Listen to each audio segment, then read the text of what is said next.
Hello students, dictation 5 second बाद शुरू होगा।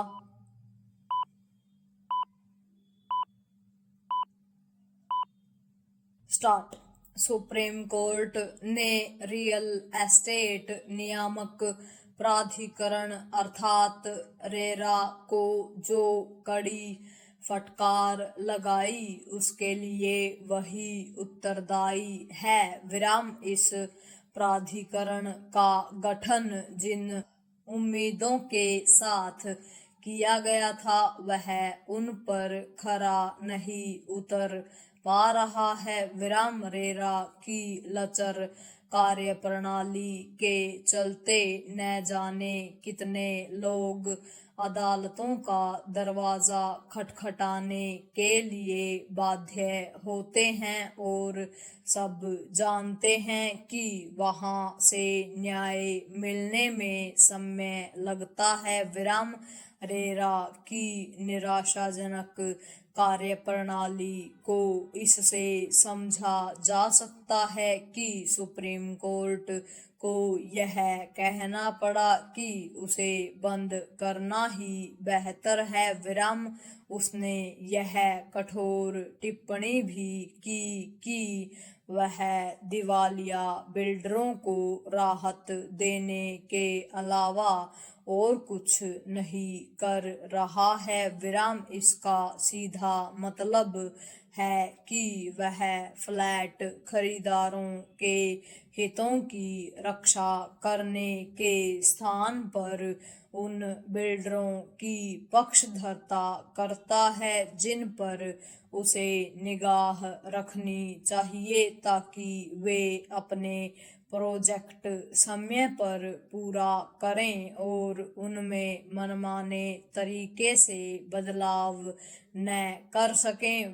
भले ही सुप्रीम कोर्ट ने रेरा के खिलाफ कठोर टिप्पणी हिमाचल प्रदेश के एक मामले में की हो, लेकिन उसका यह आकलन तो लगभग सभी राज्यों के रेरा पर लागू होता है कि जिन लोगों के हितों की रक्षा के लिए इसे बनाया गया था वे निराश और हताश हैं और उन्हें कोई प्रभावी राहत नहीं मिल रही।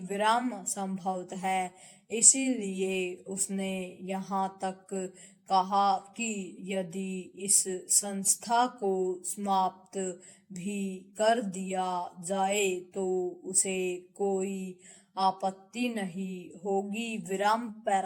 सुप्रीम कोर्ट ने यह भी कहा कि समय आ गया है कि सभी राज्य रेरा के नए सिरे से गठन पर विचार करें। इसमें संदेह है कि उसकी ओर से स्पष्ट निर्देश के बिना ऐसा हो सकेगा।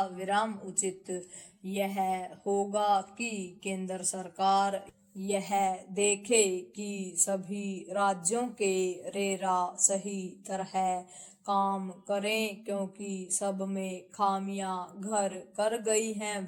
कई मामलों में यह देखने में आया है कि रेरा ने उन बिल्डरों का बचाव किया जो फ्लैट खरीदारों से साफ तौर पर वादा खिलाफी कर रहे थे। यदि रेरा के अस्तित्व में होने के बाद भी देश भर में लाखों प्रोजेक्ट अटके पड़े हैं तो इसका अर्थ है कि कहीं कुछ बड़ी गड़बड़ है। बहुत दिन नहीं हुए जब सुप्रीम कोर्ट के समक्ष ही यह उजागर हुआ था कि दिल्ली एनसीआर समेत कई शहरों में बिल्डरों ने बैंकों से मिलकर लाखों फ्लैट खरीदारों के साथ ठगी की। विराम यह ठगी सबवेंशन स्कीम के जरिए की गई। विराम सबवेंशन स्कीम के तहत किसी परियोजना के तहत स्वीकृत राशि सीधे बिल्डरों के खातों में भेजी जाती थी। विराम उन्हें घर खरीदारों को फ्लैट सौंपने तक ईएमआई का भुगतान करना होता था, लेकिन कई मामलों में बिल्डरों ने